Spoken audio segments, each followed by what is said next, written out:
first of all, welcome you to the Kangas Library in the School of Arts at Birkbeck. We're very happy, very pleased to have Jussi Parikka here this evening, and very lucky because he's been very much on the move, both intellectually and physically, making a lot of trips to North America, to Europe, and spending a lot of time in Istanbul recently. So we're very pleased to have him here. This night has been made possible by a few different organizations. One is the Department of Film, Media and Cultural Studies here at Birkbeck. One is the Hub, which is our Center for Media, Cultural Studies, and Creative Practice. And this is an event which fits in very nicely with, we've launched a kind of a new name. The Hub is a new kind of moniker. And a new theme, a new research theme, which will continue over the next couple of years, which is that of ruins. So if you're interested in that theme, please do have a look on the website of the Hub, because there'll be a continuing number of events, lectures, and workshops, and so on around that theme over the next couple of years. This night has also been brought to you or made possible by the Computer Art Society. Nick, do you want to just mention anything about the organization? Yes, the Computer Arts Society works with, has worked with the Vasari Research Centre as well, but it's an organisation that's been going since 1969 to promote the use of computers in the arts and sort of work with artists and computer development as well. So we have an ongoing series of lectures, and UC's work fits very much into our sort of interests in media archaeology and that area. So thank you very much, Joel, for putting all this together, and we're very pleased to support it. Thank you. Thanks, Nick. And my name, by the way, is Joel McKim. I'm a lecturer in Media and Cultural Studies here at Birkbeck. So I'll just do a quick introduction for UC, and then we'll have the talk. And we'll have a little bit of time for question and answer and discussion. And then we do have a drinks reception afterwards, which you're very welcome to stay for. So Professor Jussi Parikka is Professor in Technological Culture and Aesthetics at the Winchester School of Art, the University of Southampton. The number of people that have come tonight, and actually the number of people we actually had to turn away, are testament, I think, to his importance in a diverse number of fields, including media theory, contemporary arts, and digital culture. One of his key contributions, which you, I'm sure, are aware of, has come through his scholarship in the areas of media archaeology, and his excellent 2012 book, What is Media Archaeology? And you have a flyer for it, actually. Is an example which provides an expansive and eclectic catalog of the key figures and approaches in that field, which attempts to, quote, think the new and old in parallel lines. UC maintains that media history is seldom the simple, linear, and progress-driven process that we have come to expect, and is much more often a trajectory that is marked by discontinuities and ruptures. It's often the forgotten, failed, and marginal apparatuses strewn through media history that take center stage in UC's writing. He also highlights the ways in which obsolete or residual technologies tend to remain with us as a kind of living dead of media, which UC sometimes refers to as zombie media. UC has also been instrumental in introducing and promoting non-Anglo traditions of media theory to the English-speaking world, and particularly the extensive and growing body of scholarship which is branded German media theory, with its focus on media materiality. And that includes prominent figures like Friedrich Kittler and Siegfried Zielinski, but I think also very importantly, lesser known, or at the moment lesser known figures, like scholars such as Klaus Pius, Cordelia Wiesmann, and Wolfgang Ernst. And UC has recently edited the first collection in English of Wolfgang Ernst's essays, which is titled Digital Memory and the Archive. But UC is himself never simply a straightforward historiographer or archivist, and his writing is always inventive, creative, and original. I think it's partly fueled by his sensitivity and interest in contemporary art. He has operationalized his media archaeology approach in the examinations of such disparate things as insect-inspired media, computer viruses, and digital spam. Lately, he's been turning his attention from media archaeology to questions of media geology at a planetary scale, and actually this event also serves, I should have mentioned, as a bit of a launch for a new ebook called the Anthrobscene, which UC has just published with the University of Minnesota Press, which I think, is it out now? Is it almost out?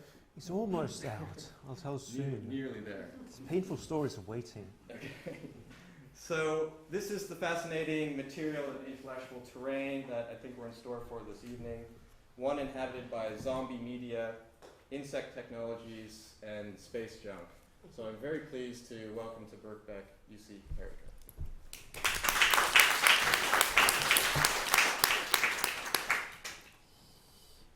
Oh dear, what a great introduction. I didn't really recognize myself from the words because that sounded like a brilliant person, but thank you. No, it's really nice to be here. And in a way to celebrate the opening of the research theme as well. So to me, it's an event to be actually, of just, marking the point of departure for a longer project that you just mentioned about ruins and the work that people are doing at Birkbeck. Both the Ruins project and of course being guest also of Nick's under Nick's auspices and computer art history as well. So I'm trying to sit and in a way I try to respond to some of the themes you mentioned already in my talk as well. Some of the things I'll be talking about, well, as said, they respond to the theme, and it's probably acoustically slightly different because people are in different directions. So you might get half of what I'm saying, and you'll get half of what I'm saying. Then you'll ask the other half of what he said on the, during the, what he didn't hear, like a bit like Chinese whispers. I'll try to respond to some of the themes that, well, Joe anyway said that you could talk about media archaeology and mentioned about ruins, so I thought that okay, there's something that I've been working on that relates to a tiny bit to media archaeology, quite a lot to ruins and the notion of fossil in relation to contemporary art, and it's also emblematic of the bigger project that's out next year called Geology of Media. But a tiny snippet is out now almost. They've been promising that it should be out this week, the Anthrobscene. But it's a short ebook that you will find through University of Minnesota pages download. I think they might do a print version as well, but do the ebook, it's much cheaper because it's really an extended essay only, and it's a preview, it's a single of what's coming out next year of the main book and the main project of Geology of Media. So think of this as a kind of, again, a preview of that book as well. A sort of an extension of media archaeology into media geology. Sounds very jazzy, the whole metaphor, but there's a reason why I'm using the notion of media geology. It refers to thinking about media materialities outside media, right? That the idea of materiality of media starts way before media becomes media. It starts with the work of minerals, rare earth minerals, energy, and all those, let's say, geophysical aspects of the planetary that feed into the fact that we can even have high technical media, right? And the other end will be the growing piles of electronic waste. That will be the future fossils. And in a way, that's the takeaway of my talk already. To think about the future now, the future to come, the future that we are creating now in relation to materiality of media through waste. So that will be the perfect image to have here first, that kind of piles of electronic waste trash as the future fossils. That will be in a way the central image, even if I don't necessarily have that image all the time up there. That will be the conceptual image that will be driving the idea of the media fossil, and I'll explain why I'm referring to the Outerspace Anthropocene, especially through Trevor Paglen's work, his project Last Pictures that you might know of. I think it's a good condensation of how to think through aesthetic vocabularies and aesthetic means something that is crucial social and environmental problem. So these ideas of waste piles and e-waste as signs of civilization and future ruins. I'll start just kind of a tiny bit by bit, I'll start narrating into the main beef of the talk, the fossils. I'll start with media archaeology, just as a general note, again as a nod towards the work being done, computer art history and so forth, so that there will be a tiny bit of mention of media archaeology as well. In a way, one can say that media archaeology, this is something we spoke on Tuesday at Goldsmiths, We had a great launch of two great books, Sean Cubitt's new book and Pasi Väliaho's new book, and in that context we also spoke about media archaeology and its relation to thinking about time and notions of time. And in a way, to me, media archaeology has been something that is born out of interest in historical sciences, historical thinking over the past decades of complexifying notions of time, right? So even if quite often media archaeology is seen as something different than media history, a lot of it was actually inspired by 1980s, and around that time, for instance, thinking about what are the certain kind of meta-historical reflection on the tropes and conditions of history and writing history and how they engage with time. And obviously at this point you should be thinking about Hayden White. So Hayden White, of course, one of the pioneers in historiographic theory, but who also fed into media archaeology as a way of thinking about what could be the alternative ways of writing media in time. The alternative ways of writing media in time. Those are not my words, they are words of Wolfgang Ernst. So it kind of pushes us to ask, this kind of agenda that comes from media archaeology is inspired by certain kind of historical, theoretical reflections. It asks us, what if these other modalities of history than just writing linear histories and stories, what if they don't start from humans telling narrative stories, but other sorts of organizing time? That we know from accountancy, archives, and indeed computers themselves. Computers don't tell tales in human languages. They crunch numbers. They crunch numbers in a different sense of narration. The narration that harks back to the etymological thinking of narration has to do with counting. They count. They are temporal sequences irreducible to historical time, even if contextualizing historical time quite often. Indeed, that history is written and conditioned by a media technological setting was itself a revelation that opened to a range of techniques, cultural techniques one can say, that process the ways in which memory, time, synchronization, etc., they set the temporal parameters of cultural reality. To me, what's fascinating about media archaeology, and broadly speaking, this range of body of work, artistic and theoretical in relation to media archaeology, is that it presents different figures of time, visual figures, conceptual figures, in a way tools to think with. Different objects around which time bends, it folds, and time is produced. Archaeological and geological tropes of time and how scientific practices and discourses have of course already produced such times outside historiographic writing. So think about Darwin, geology, the birth of geology as a way of pitching a very different notion of time, especially late 18th century and since 19th century. A radical different notion of time. Funny enough, that has been picked up, for instance, in feminism. Elizabeth Gross's fantastic way in which she adapts Darwin as part of the feminist project. Beautiful things. Of course, there are various kinds of media archaeologies, but some of them seem to be touching upon the figure of the ruin. Of course, one thinks about Walter Benjamin, soon a bit more about him, and some even further. Notions such as deep time, as with Siegfried Zielinski, who calls for a paleontology of media culture, a paleontology of media arts, something of an interesting agenda when we put into the context of computer art history as well.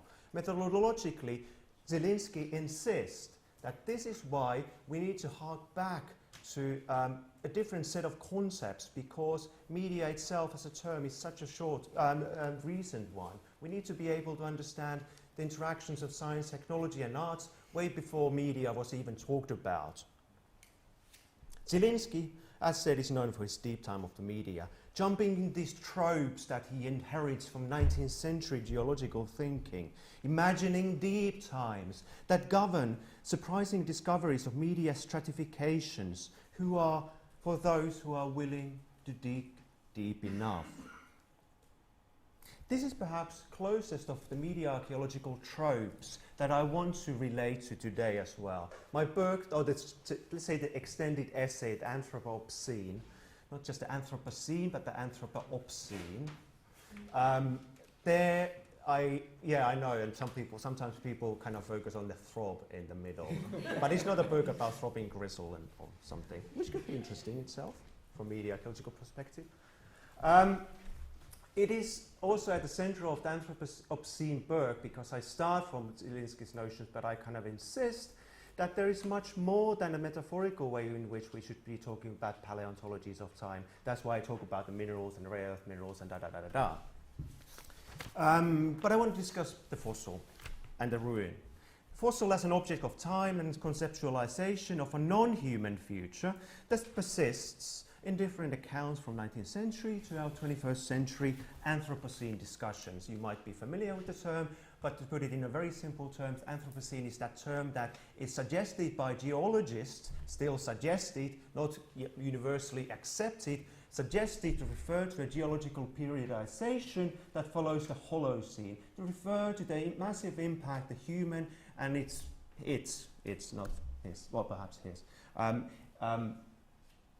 scientific and engineering has had on the planet and its geological formations, right? And of course, as we know, it's inspired a huge amount of theorization and artistic work, humanities, contemporary art, etc. We know it in London, there's a lot been going on in Berlin and other places as well. The fossil, of course, was already mobilized by Benjamin.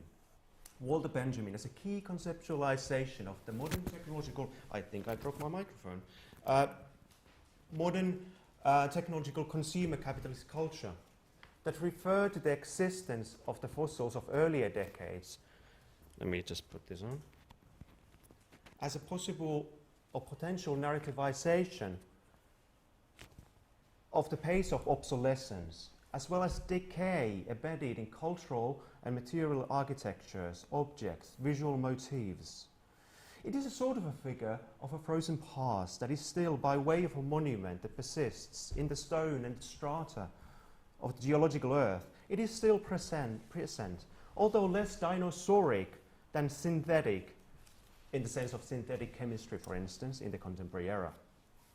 The fossil's prehistoric status, i.e. before the time of written history by men, becomes a further nod towards the need to look at not just history as it is written, but time, how it's been preserved, carried over, the objects of technological ruins of the future that are fossilized remains of what we theorize and live amongst now, the contemporary moment. A contemporary moment with a certain future and with historical implications that relate to the future past, the future ruins. In Benjamin poetic words, as rocks of the Miocene or Eocene in places bear the imprint of monstrous creatures from those ages, so today arcades dot the metropolitan landscape like caves containing the fossil remains of a vanished monster.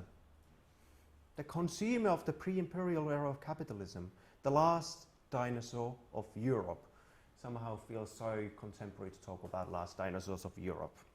On the walls of these caverns, the immemorial flora, the commodity luxuriates and enters like cancerous tissue into the most irregular combinations.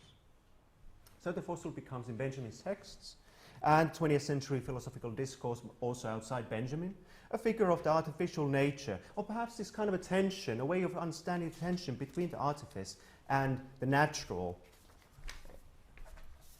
as epistemologically and materially entangled, of the second and third natures in the Marxist vocabulary, of synthetic worlds, expressions of labor relations as well as consumer objects.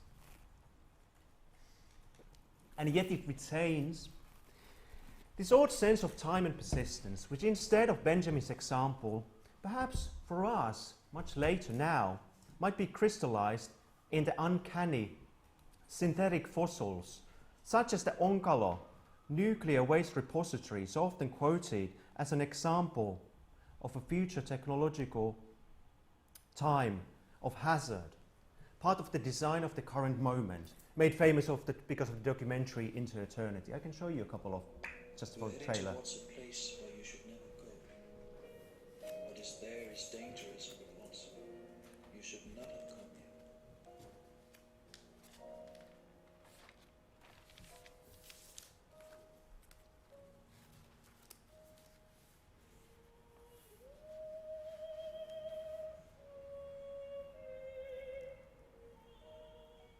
We call it Onkalo. Onkalo means hiding place.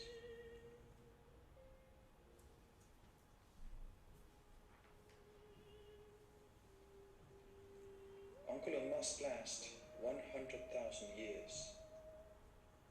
Nothing built by man has lasted even a tenth of that time span.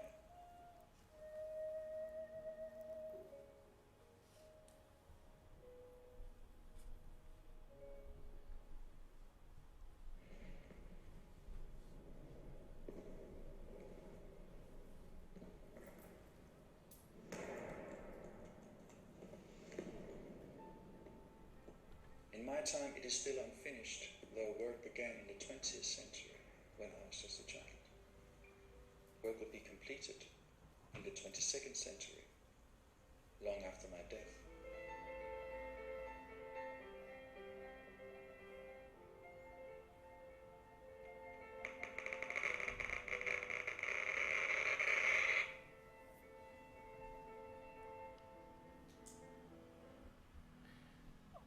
Nuclear waste repositories as concrete architectures of preservation of time in a very different sense, but still speaking to the idea of the fossil, or the idea of the fossilized remains that for Benjamin was also interested in architectures, but in a different way.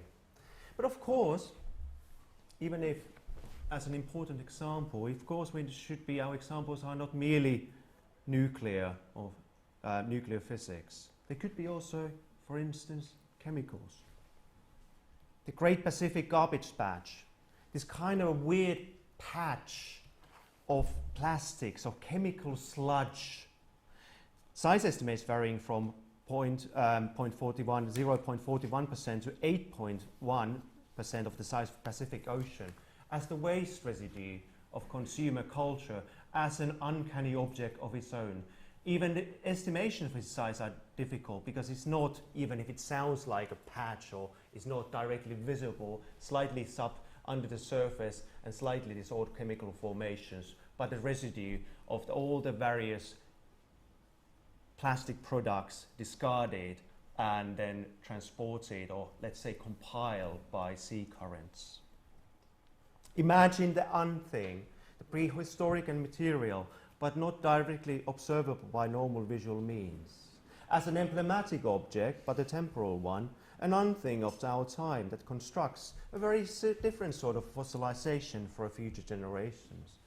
In this case, it assembles both the material residue of consumer culture of specific regions, primarily of course North America, with the amount of plastics that wrap around food, drink, hygiene, and many other forms of everyday life as a historical reminder of the work of history of chemistry. Plastics as the modern material, but assembled with the forces of Pacific currents that act as a sort of a catalyzer for this formation, the sludge patch.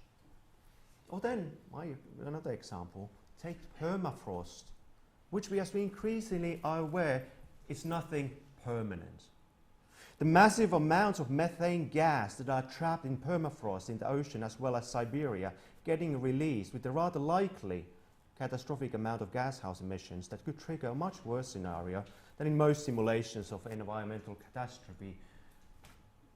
This sort of a monument is one of deep frozen earth time, but triggered by scientific technological culture as an event that is probably emblematic, of course, of the Anthrobscene and its obscenities, which of course at the same time, as Donna Haraway so well puts it, is putting the anthropos, the human, at the same time paradoxically as the named center of an agency, marking an age, and yet constantly and persistently shows the multiplicity of events, processes and agents that undermine any sort of a human intention or control. A short recap. So in an uncanny twist, it is the sea currents. It's the sea currents that in a way catalyze a historical period into a sludge that is a historical monument or temporal monument, historical temporal fossilized monument of sorts. Persisting as a historical temporal residue in different temporalities than the human, but of course always of relevance to us as humans. Not a readable historical document so much as a material monument. The temporal structure underpinning this as a monument is related to its chemical structure. These elements that are not biodegrading, even the photodegrading process leaves them as small traces of polymers to be ingested by marine life, entering back in the food chain as long as there are humans who are still eating food from the oceans. The existence of these weird objects and or places signal the era of the Anthrobscene. And we can now ask what sort of a fossil layer is defined or defines the technological condition. A condition of a new memory, of new fossils, of new monuments that gather in specific geographic spots, conditioned in relation to existing geophysical forces, and yet return as material residues, as part of a human life continuously. It demands a sort of a recursive historical speculation that asks which sort of objects are the ones that are the horizon of memory and time, act as anchors of time, through which to spread events and series and the whole field of problems of time. The problem of our time is the problem of time, and whether there will be time for us. What sort of significance is allowed to emerge from an alternative horizon of time and memory, such that emerges as a sort of a deep time, but the deep time of and from the future, as a way of stretching a sense of future tense into the now.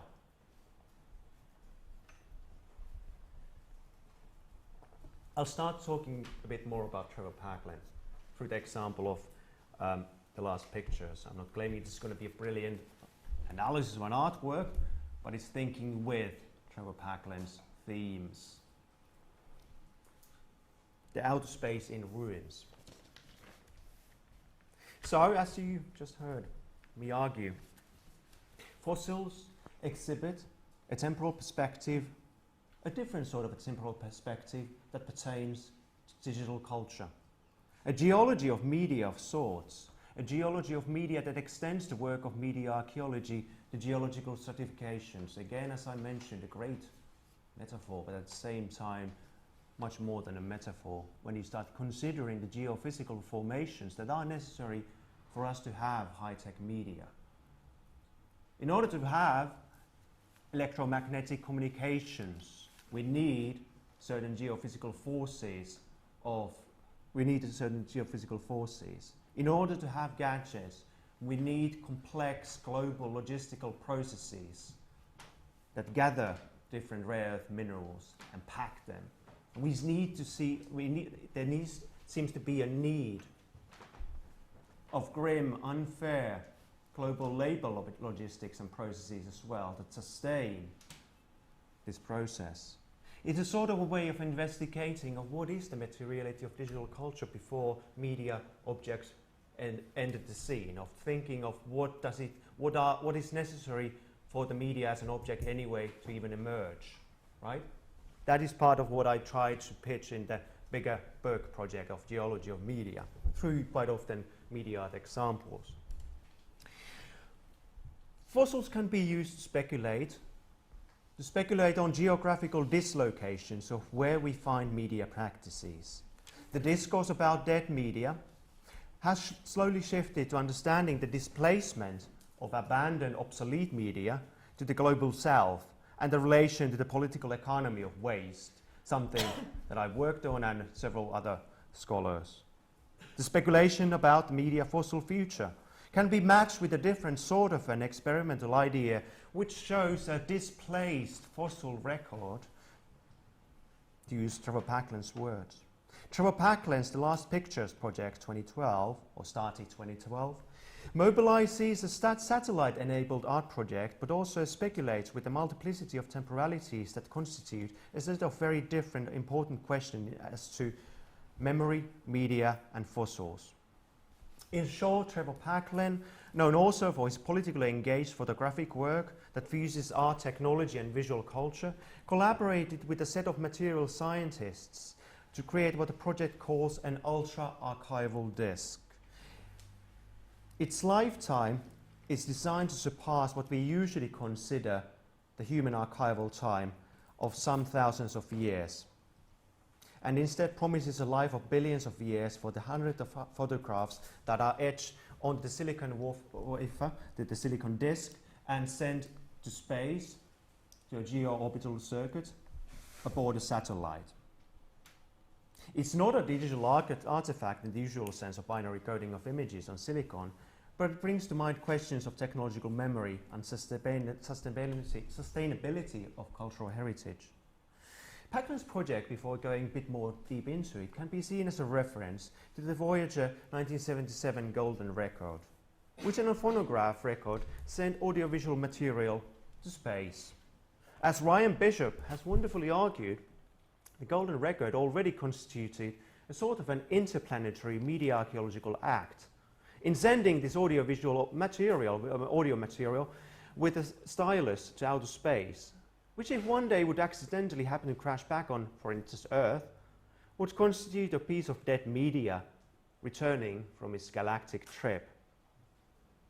Whereas Bishop tracks the media historical connections of the Golden Record to the analog sound technologies of the vocoder, revealing links to Laurie Anderson's and Wendy Carlos, we should also focus on the vessel itself.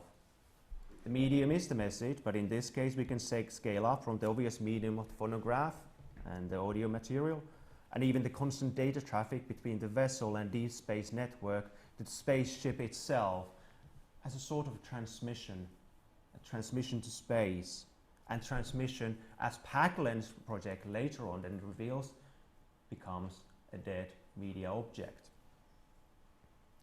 The piece of technology where Packlin's disk, some decades later, is attached, the EchoStar 16 satellite, will become space junk by 2025, when it runs out of energy and slowly drifts outside the heliopause as a silent reminder of what happens when technology stops working and media stops mediating.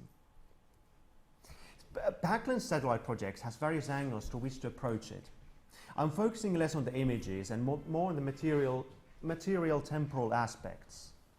The speculative billions of years of future time reminds of the material waste aspects that such an archival fantasy has. In a way, the existence of an archive meant for a non-human future, a record that nobody might ever see, a record that drifts in space in a geo-orbital circuit, and then, like so many of other satellite junk, enters into that space circuit slightly higher and circles the planet, potentially forever, at least as long as there's as long as the sun is there. It is a sort of meditation on the paradoxical task of cultural heritage that outlasts humans, as well as the material and technological support of the archive itself. In this case, as mentioned, the special-made disk is transported to the geostationary orbit with the EchoStar 16 and turns our attention from the objects to its infrastructural support. The system of satellites is one of rocket-fueled technological mediation, which guarantee that we have media entertainment on a global scale as media transmissions. But of course, satellites, as we know, are also crucial to the military surveillance complex that extends its reach into scale, which makes the Earth a geographical, a geopolitical, and a geophysical target. To quote, since 1963, more than 800 spacecraft have been launched into geosynchronous orbit, forming a man-made ring of satellites around the Earth. These satellites are destined to become the longest-lasting artifacts of human civilization, quietly floating through space long after every trace of humanity has disappeared from the planet. As a way of summarization in Packland's own words. The material memory of the Earth continues outside its surface. The Anthrobscene and the geological periodization of the Anthrobscene is not restricted on the surface of the planet. This ring around the planet is the outer sphere of the Anthrobscene and its ruins and its technological waste. The extension of technology to space is sort of a transmission of the various materials and minerals to a geosynchronous orbit. Besides the orbit of functioning satellites, Packland turns our attention to the circular temporality of the orbit itself, slightly higher to that, the junk orbit. The junk orbit is one of future media fossils, which as a project fuses a deep time interest with the technological realities of contemporary geopolitics of satellites. The EchoStar 16 itself is an important media relay for the 15 years when it's going to be functional. But it will continue transmitting images. An approximate of 10 trillion images. But it becomes a different sort of a media object when it's moved to the graveyard orbit of zombie media. I quote, "So far from Earth that the derelict spacecraft will never decay."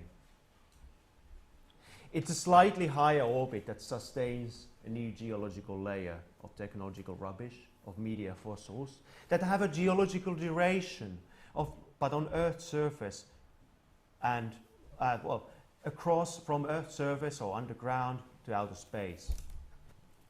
The escape velocity is necessity for exporting geological Earth in the form of technological artifacts, thousands of miles above the surface.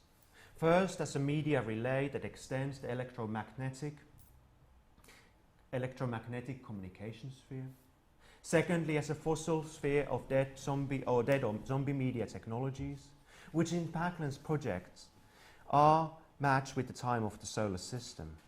Imagining the orbit and, for instance, lunar space as a cemetery illustrates one aspect of how a junk becomes an old memorial and part of human cultural heritage, much outside the Earth. But the space rocks or the moon are not only cemeteries, not of dead media objects, nor of the other human remains. In addition, they are like the Earth itself, increasingly imagined and imaged as a resource. In a way, this is not a new phenomenon, more of a rediscovery of an earlier interest in space as the next frontier of the sort, that escorts the enthusiasm for a scientific calculation and mapping of the Earth as a resource. The Cold War space race, fueled by geopolitical aims, but also mapping the material constitution of, for instance, the Moon, meant that despite it was rendered free from military activity with the 1967 Treaty on Principles governing the activities of states in the exploration and use of outer space, including the Moon and other celestial bodies. It sounds very grand. This is a time of Star Trek, but also Cold War geopolitics. The idea of being able to stake a territorial claim might have been an enormous benefit for the military sector, and hence this treaty. But similarly as the globe, or for instance around the North Pole, is intensively territorialized as a continuation of the Cold War. Just look at Monsieur Putin's military maneuvers.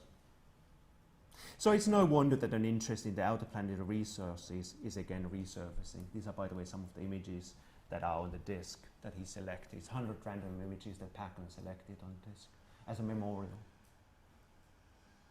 Anyway, Richard Seymour suggests that the outer space really is the final frontier for capitalism, referring both to China's recent moon mission and to Rosa Luxemburg's famous theorization that capitalism works only by folding the outside as its resource, a constant parasitical expansionist project that is, by definition, capitalism.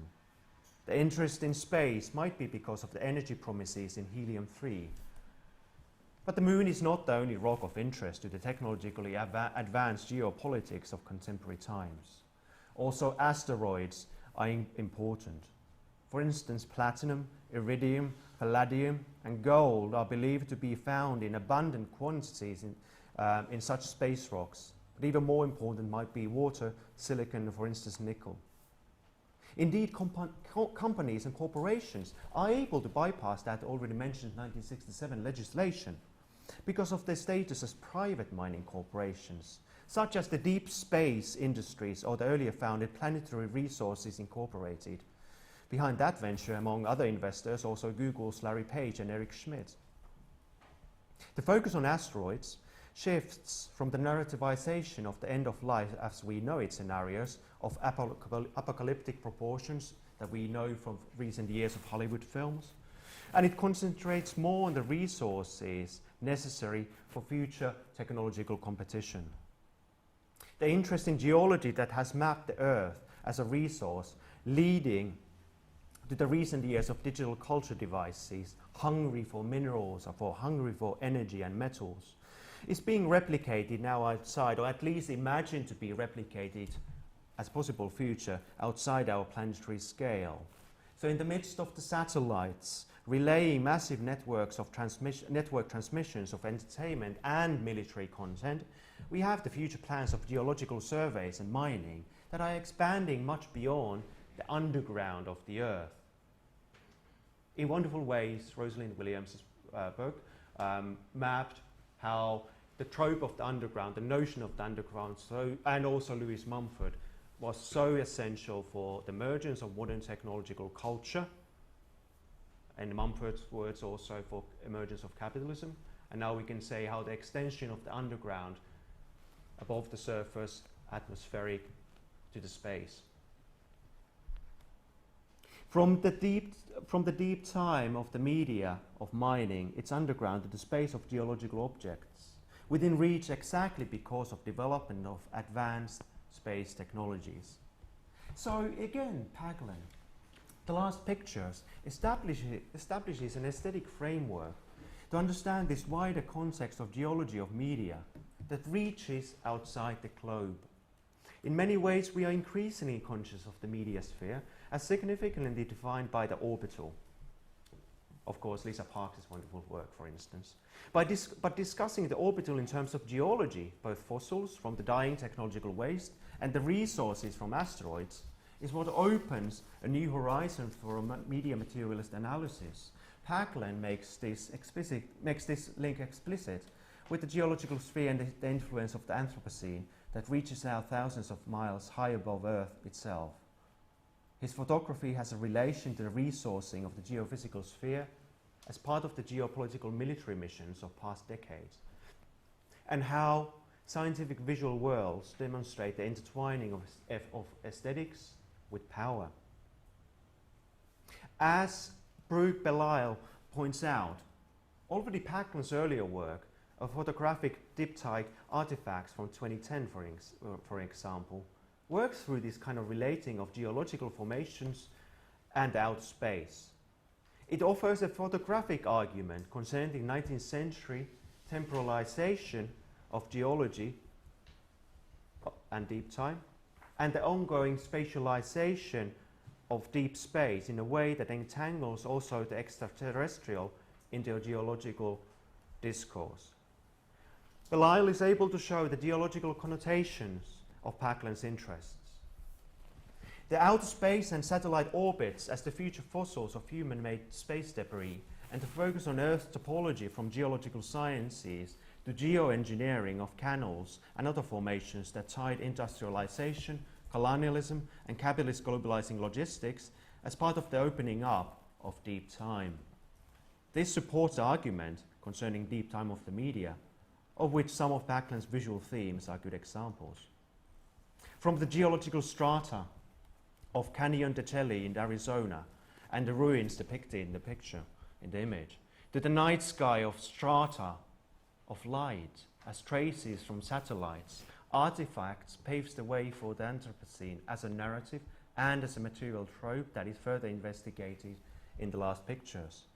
The historical genealogy of Photography shows the close links the new visual medium had with the mapping of the geophysical. US geological and geographical surveys were closely linked with the media of visualization since the 19th century, as Belisle brings out in the context of Backland's practice. The geological ground was dug through, mined, but also made flat into a photographic information surface with the aid of the new technical medium of photography, connected to various other techniques and technologies such as air balloons and aerial photography, of course.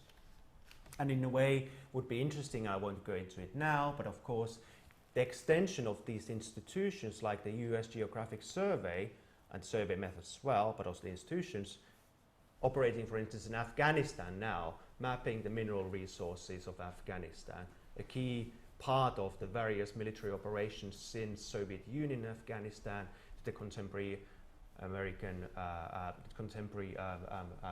military operations as well, which are also entangling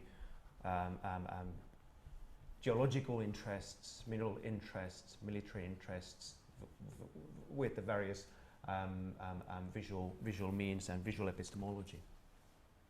But besides the aerial, the militarized technological imaginary has as much been haunted with the necessity of trying to see the underground as a minor note. As Ryan Bishop skillfully shows, the penetration of the underground layer is also important, of a step in techniques of visualization as the surveys that produce the flatness of the ground. And Ryan has a great piece about the new military techniques which actually sonify the underground as a way of understanding the volumetrics of the underground that, for instance, US military are developing. Perhaps we could say that the geological discoveries of the 19th century, not least Charles Lyell's Principles of Geology, 1830s, prescribed the fantasy of the Earth of deep time and deep space that paralleled in the outer space as a sort of geological frontier. In both cases, the military corporate enthusiasm was the perfect engine for the aesthetic and epistemological mapping, demonstrating again this link. The media technologies, giving us the real and imagined visions of the geophysical reality that are available for mining, they're the ones of future technological fossils of debris and waste. And I'll go into conclusions. I'll speak about a couple of things that relate to, again, I'm actually going back from Paglen to talking about 19th century as a short, let's say, postscript to the whole talk, okay? This, by the way, just one of the visualizations about space junks that you can find on NASA pages. There's various of them. They are, of course, very free visualizations, but have a look at NASA home pages for more. So anyway, conclusions, of sorts. I don't know whether it's going to be in concluding, but still.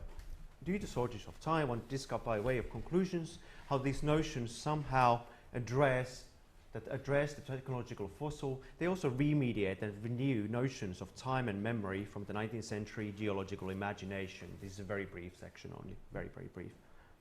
The imaginary of the future fossil is a recursive one that emerged as part of the scientific understanding of the Earth as a geophysical formation. This geophysical thinking provided the seeds for a conceptualization of a cultural memory that is grounded in the geophysical Earth, its ruins, its future, and possible alternative futures as well. In a way, this is what interests me. All the talk about the Anthrobscene, and at the same time, when you start reading 19th century geological discourses, you can see that it's almost as a dress rehearsal for what we call the Anthrobscene. The early geologists did it for us, a dress rehearsal of the Anthrobscene. Of course, despite shortcomings corrected by more accurate recent theories of geological time and change, even the early pioneers like Charles Lyell were imagining possible pasts and possible futures without humans in the 19th century. Despite the emerging radical notion of time that was also, of course, influential for Darwin's account, Lyell and others were still in the early phases entertaining ideas of cyclicality at the heart of Earth and Earth time. That these processes of cyclical erosion and restoration slowly mold and remold the planet that is almost like a living organism that renews itself like a skin of an animal. This cyclical notion that might produce an alternative future comes out strikingly well in a popular satirical image that targeted Lyell's idea in the 19th century. If the fossil Ichthyosaurus was one of those key objects that was discussed in geological discourse, in the satirical image by Delabèche, it shows this imagined future non-human Professor Ichthyosaurus that is giving lessons to the past about the past fossil humans as an exotic sort of a memory of as the sauruses discovered by the paleontologists in the midst of 19th century fossil frenzy. So the fossils that 19th century human geologists were discussing is replicated in the satirical image by a future Ichthyosaurus narrating stories of fossils of humans. Revisualize this satirical image that kind of plays with those Lyell's ideas that the human period is only one that is followed by a different sort of a geological period, and the fossils of course change with time. Why not revisualizing this into an image of a future professor that shows the fossil remains of not only humans but also our technological extensions? And you get a sense of what might be the current version of this satirical image, with a robot historian or robot geologist lecturing of the past fossils to a set of Google Corporation artificial intelligences on NSA-developed swarm robot clouds as the non-human class wanting to learn about the past of the planet. The mid and late 19th century geological imagination was constantly talking about the future anyway. A fascination with archaeology, geology and ruins was complemented with the imaginary of future ruins. Besides the enthusiasm for the archaeological excavation of antiquity, one was painting future perspectives of contemporary, imagined as a forthcoming excavation sites of similar importance. Obviously, this very famous, I'm sure you know this picture anyway, Joseph Gandy, who was invited to paint the Bank of England from an aerial bird's view of how it would look like after hundreds of years of decay, as abandoned at the mercy of natural forces, imagining of how it would look as a ruin. A piece that was exhibited in 1830. And at about 100 years later, a similar fantasy of ruins as a sign of great civilizations was adopted in the architecture of the Third Reich in Nazi Germany. It was meant as a demand to build in such way that leaves only honorable, lasting ruins for the future archaeologists. The theory of the value of ruins, as it was coined by Albert Speer. So evolutionary ideas from Darwin to Thomas Huxley and so forth had a penetrating impact in imagining the future of the planet and human species on and underground the Earth. Besides evolutionary remnants and underground life, the 19th century was haunted by the prospect of a future burial, to use the words from Rosalind Williams. Also in Italian, the Italian geologist Antonio Stoppani, now again talked about in the context of Anthrobscene, and his pre-Anthrobscene account from 1873, something of a similar idea was employed. Besides predicting that new, what he called Anthropozoic era that mankind has entered, he suggested to speculate that what if a strange intelligence, and I quote, strange intelligence should come to study the earth in the day when human progeny, such as populated ancient worlds, has disappeared completely. So Stoppani, instead of, for instance, these cyclical formations that returning new guises, he was talking about the future that is prescribed on the arrival of an alien visitor. But an alien visitor who doesn't find anything else but traces and monuments of the earth that was molded by modern science. Future geology becomes a narration of the history of human intelligence. Human intelligence for Stoppani in the 19th century already meaning science and technology growing on top of nature, animals and plants. It represents a new geological periodization that projects it and then retrojects it from the future back onto our world. So these figures that we could find already in the 19th century, like the Professor Ichthyosaurus or Stopani's alien intelligence of a future, they are representatives of this new geology of a non-human kind that starts in the 19th century and not just in 21st century Anthrobscene.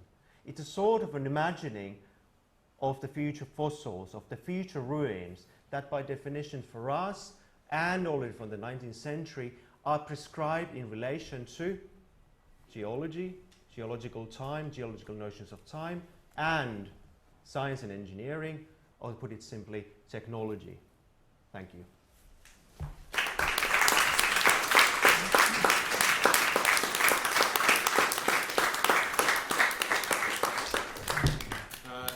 Thank you very much, Jussi, for an absolutely epic talk, both geographically, intellectually, temporally. We do have time for questions, comments, and discussion. So, is there anyone that would like to begin? I can begin. It's more, I suppose, I'm going to, I guess, ask a question via Trevor, who I actually know quite well. Yeah. And I never understood his last pictures project, the necessity for producing those images on the disc, which actually you, in fact, also don't deal with, because Yeah. I was thinking surely the pummeling of this disc by space debris inscribes a certain image. It's the production of those images seemed, in my mind, completely kind of banal. Yeah. To the actual kind of project, and so it's more. I was interested in your kind of perspective, because I really didn't understand the insistence. Like, the images were actually gathered by a group of people who were like basically. Some of them were on the original Voyager. Some of them are just images that 10 people decided were somehow worthy of kind of selection. And at the end, I really felt the need to kind of produce a set of representations was completely counterproductive to the project. Yeah. Where the rune and the image of the rune is produced through its contact with other space junk, all of the ways in which it would move through these kind of geosynchronous orbits. So I was curious about your own analysis of that project. Well, I basically, you kind of nailed how I think about it as well. I've got really difficulties in terms of kind of approaching the images as images in the kind of a, let's say, traditional sense. I really don't know how to talk about them either. I've got the same things, that it's how to avoid the risk of them anyway looking banal, because there is the kind of a danger of this project become too much of a project of mourning, and these kind of iconic images of almost nostalgic, in a wrong way, nostalgic images of the human, this almost is like a narrative that we encounter in nature documentaries of these kind of a huge romantic forces of nature, for instance, and sandstorm and stuff like that, which to me produces, again, as I said, a counterintuitive and counter-functioning kind of idea to the whole beauty of the project itself, which has to do with the other realities of it as well. I don't know. It would be really interesting. I don't know, because, well, you know Trevor well. We should ask Trevor why and how does he kind of negotiate that? Because it's, to me, it is a problem. And this is coming from somebody who's a huge fan of Trevor's work. But it's either I'm always thinking about, is my inadequacy to talk about images, or then it's something that I just don't get about the project either. Well, sorry, I was just going to say, I asked the question because of the ways in which you're trying to relocate. The image is not a figurative image per se, or resides within the field of representation. It's an image of a set of, say, processes. Exactly, and that to me is becomes the much more interesting theme, and also the kind of talk about radical deconceptualization. I mean, we've having to discussion when usually discussing digital images, the idea of decontextualization of the image pops up because of the new circulation logic that comes with digital image. Of course, these are not necessarily by digital images in that way, but still, God damn it, that's a radical decontextualization of sending an image to a geo-orbital, geo-orbit. But otherwise, no, I can't. If anyone has good ideas of how to talk about these images, we're more than welcome to listen. Please, someone enlighten us. Because I'm sure there is something. I know that, he's an utterly smart man. Other questions? Comments? Can I add? It's a kind of interesting thing about his other stuff as well. I won't go into it because, again, I'm somebody who works in art school. I'm terribly bad in analyzing art. But I find it fascinating, Trevor's method with his other, let's say, the more political work is that when he tracks some of the kind of rendition flights or when he tracks some of these other military operations, what is fascinating about his artistic method is that his works by way of tapping into logistical chains, and that again is, to me, is the fascinating bit, not the image, but how he maps the, let's say, the wider logistics of the image and the possibilities of having an image as well. There's something there that is really, I haven't really thought through about the other stuff, but it's always been to me about something about the logistics, and tracking the logistics is the fascinating bit. Maybe I could jump in there, because my question was to go maybe back to Ernst, who you did mention at the beginning, and his, in some ways, kind of radically different form of historiography, which is, can we imagine a history that isn't reliant on narrative stories, but that is formed perhaps, or at least takes into account computational nature, a history of numbers. And it seems that with the kind of emergence of the Anthropocene as a topic and a theme, we are partly trying to tell a story or narrativize in a way that makes sense to a human audience things which are radically non-human, deep time, the condition of existence after we're long gone, the incredible impact that we're actually having on the planet. Yeah. So I wonder, do you think Ernst might show to us maybe a strategy that resists this urge to tell the right story? If we just tell the right story about what's happening on the planet, we'll all start behaving better, and we'll learn our lesson. And is there something else? Is there another kind of history that we could draw from, something that's actually not based on a story or narrative? I think what Ernst is really interesting is that he's very good in giving us analytical tools to understand what is the computation on different temporal bases of high-tech media. Okay, so the idea of how he pulls in a different etymology of narration, and by going into very, well, literally etymological things, for instance, in German from erzählen to zahlen, and counting and calculation, and the narration, not in the sense of telling stories, but in terms of counting and calculation, and the different heritage of language that harks back to non-narrative uses of language, for instance, in accountancy, inventories, etc. Okay, so that's sort of a more bureaucratic notion of the language and notion of use of symbolic sequences that he then folds back into a kind of course, computational media that is understood as microtemporal. So the idea that his sort of media archaeology not being about telling stories about alternative media that are in history or that have been neglected from history, but how these machines in themselves embody a microtemporality that is of different scale than narrative history as well. So the idea that we can and we should somehow account for that, those temporal sequences as one, by necessity, real element of how culture is being processed. But to me, that remains, and again, this is somebody who hugely appreciates Wolfgang Ernst's work, but at the same time, it doesn't perhaps respond so well to the question of how this mode of, that is a good mode of, it's a methodologically good and is analytically important, and by necessity to me, it's clear that we need to be taking that account if we want to understand computational media and digital culture. But it doesn't perhaps so much address the various scales in which we need to be able to link that back to other sorts of questions that Rosie Braidotti calls, where basically she and from a very different direction of feminist materialist Deleuzian things, calls that, okay, we need to be analytically very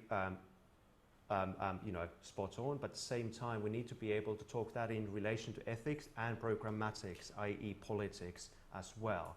To me, that's interesting, because then the various notions of time that we get, whether from a slightly nihilistic, end of the world discourse, or then much more positive accounts, but all of them that deal with different notions of time, the kind of a huge geological durations that don't care for the human being, Gaia, who, in the words of Lynn Margulis, was it, at the highway is a tough bitch, she will be here anyway after us, she doesn't care for us, to these microtemporalities as also very sometimes ignorant of human needs or desires. A wonderful way of thinking about this was recently articulated by Rosie Braidotti. She's been talking about it in her recent talks, at least. And it relates to some of the discussions having to do with speculative realism and the non-human that is discussed in philosophy nowadays. And these are Rosie's thoughts. It's, by necessity, there's no way of anymore being anthropocentric. We need to be able to abandon that. Anthropocentrism has to be, in a way, complemented with a much richer sense of material agencies that the world consists of. But she's not willing to throw overboard anthropomorphism as a way of trying to deal of how these non-human, let's say temporalities in this case, they also fold back into our political realities, which, of course, for instance, in her case, when she's coming from feminism, and also I would argue, need to be understood in relation to gender, labour, etc., political themes as well. To be able to talk about the interface of these non-human temporalities, of how they interface with, the anthropomorphic, formations that we live in as well. Completely also at the midst of the non-human, constituted by the non-human, but at the same time positioned, located, situated, as we need to insist, based on the feminist, feminist science studies has already taught us so well. And we can't throw that overboard that easily, because that way, and I always do like, keeping and eating my cake at the same time. We need to be able to talk about the non-human, but to be able to fold it back into political realities in that specific sense. Reminds me a little bit of what Jane Bennett talks about with her term vibrant matter, which vibrates between being radically non-human and in a human context. Yeah, there's clearly similar drive in so many of these approaches that are quite often discussed under the umbrella term of new materialism. Jane Bennett's Vibrant Matter, Elizabeth Gross's work, Rosie's work, and many others as well. This one at the back. I just had a comment about the use of the fossil as an analogy, and your example of the trans-Pacific plastic vortex, or what it's called. Yeah. And I thought there was a clue in your quote from Benjamin, where he says that the fossil is an imprint. And my point is that fossils aren't debris; they're not material remnants. They're imprints, basically, on the sediment. And so what is left is only form and no matter. Whereas in the trans-Pacific gyre, it's only matter and no form, because the actual objects are themselves disintegrated. So it doesn't leave us any clue as to what this matter used to be. Yeah. So it's more like an anti-fossil. Exactly, that's a really good point. Because it really is, and that's probably, this is again, I'm not a specialist, but it is a problem of visualization because of the weird, the currents and the constitution, the chemical constitution, which isn't like an object as a kind of an entity, but it's much more of a complex, No, this is a really good point as well. So maybe the Anthrobscene is the geological era that leaves no actual imprint, but only a homogeneous mass. Sludge. Yeah, that would be actually very, I'm thinking about with the science fiction examples, which kind of deal with the sludge futures, and in a way that responds to exactly that. It's quite a beautiful conceptualization. That's really good. Picturing Jeff Koons' massive Play-Doh sculpture. I think there's a question over here. Yes, Scott. Thanks, this is beautiful. I was wondering, when you introduce this kind of scale of temporalities between the microtemporal and the geological, I wondered if you could explain to me what happens to the category of the medium. What happens to the media that we study? do they dissolve into this temporal scale, or do they stretch across them? Oh dear, that's a difficult one. I mean, the good critique is what you kind of point towards as well, is that in a way also that the various extensions of media that we inherit from German media theory and the various other kind of speculative media theories as well are exactly doing that as well. It makes media really an interesting concept that allows us to talk about much more than outside the usual uses of media and technologies, but at the same time it itself dissolves into something of a non-thing easily. It extends the media on a temporal scale when you start looking at it in the long term from the operational communicational media that actually transmits something, which would be by definition Wolfgang's way of looking at. Media is media only when it's in action, when it's in operation.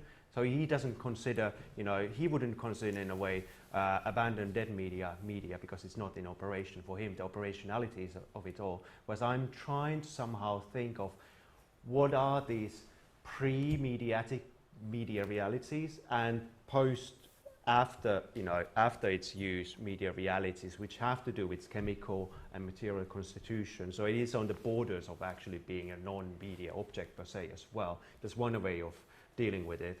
I kind of I'm not really sure if it's a really good term, I still use it at times in a way piggybacking on Donna Haraway's nature cultures notion. I talk about media natures as this double articulation of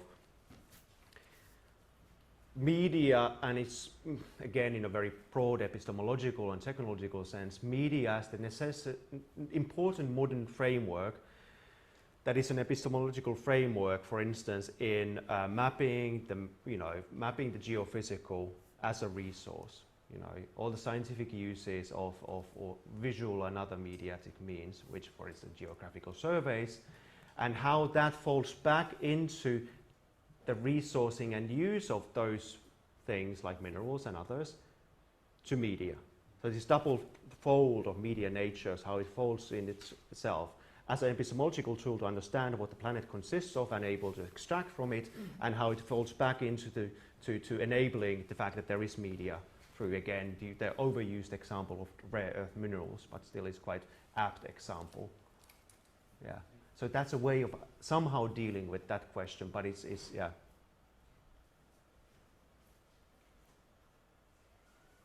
Any questions, comments?